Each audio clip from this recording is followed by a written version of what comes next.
Hey guys, Jim Hoffman here from TurboMedic and EMSSEO.com. Listen, one thing that I see a lot of people question, or I get even emails and messages from people saying, why did I fail? What did I fail for? What were the reasons going on that made me fail my exam, or particularly the NREMT?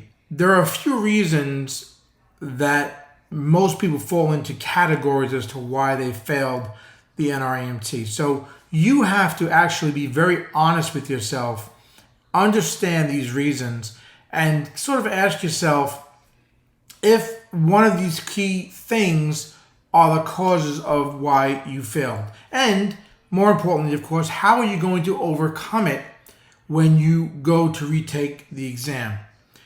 One reason I want to cover in this video is a lack of knowledge being the primary reason why you might have failed the exam.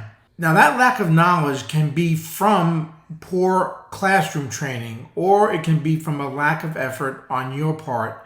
I get a lot of people that I coach who say they study hard and they spend all this time, but when I sit with them and we go over what it is that they did or didn't do, I kind of point out that they didn't really put in the effort that they should have. When you're thinking of this, guys, you have to really dig into this reason, okay, this lack of knowledge.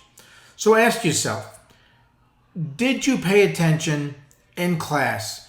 Did you study enough? Did you put in enough effort during class?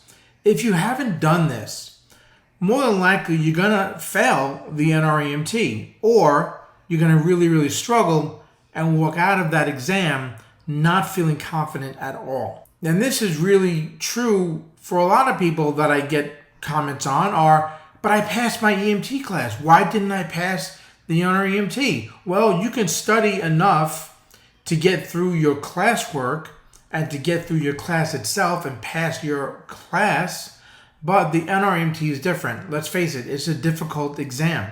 It makes you think, apply, evaluate, and make decisions when you're answering those questions. So if you end up falling into this sort of reasoning, this category of having a lack of knowledge, you have to really sit there, figure out where you're weak, where you're going wrong, and try to study harder before you take your next attempt at the NREMT.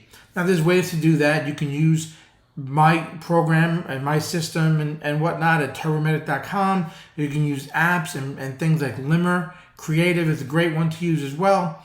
Whatever it is, before you retake it, go and dig deeper and find out where it is your knowledge is lacking. The other part of this reason here, guys, is asking yourself, was your class even good? That's a thing I get a lot. I actually just got a message the other day about my class and my instructor isn't doing anything. He's reading stuff to us like we should already know this stuff. Now, in one part, that could be because your instructor is expecting you to read the chapter before you sit for the lecture. So he's thinking that you kind of know what he's talking about, more or less. But the reality is, at the same time, guys, is that not all classes are created equal. Some of them can really be inadequate when people are teaching it to you, and especially when it comes to knowing what you need as far as passing the NREMT. So although when a class is kind of crappy, you can still pass the NREMT, you got to study hard. And you can still pass even with this poor, a crappy class, all right? Going back to the first section of this little video, guys, make sure you put in the effort. Otherwise, you can't blame anybody, a class or your instructor or whatever, if you're not putting in the effort. Get into that textbook, guys. Look up other study material. Use resources like TurboMedic, like the EMS SEO site that I have. Lots of free stuff there to help you pass the NREMT. Or use those popular apps that are out there as well. So this is where you can go ahead and get the details and all the necessary knowledge, kind of key knowledge area that you need to pass the NREMT on your next try. All right, I'm going to end it there, guys. As always, I'm Jim Hoffman from EMSSEO.com and, of course, TurboMedic.com. Stay safe.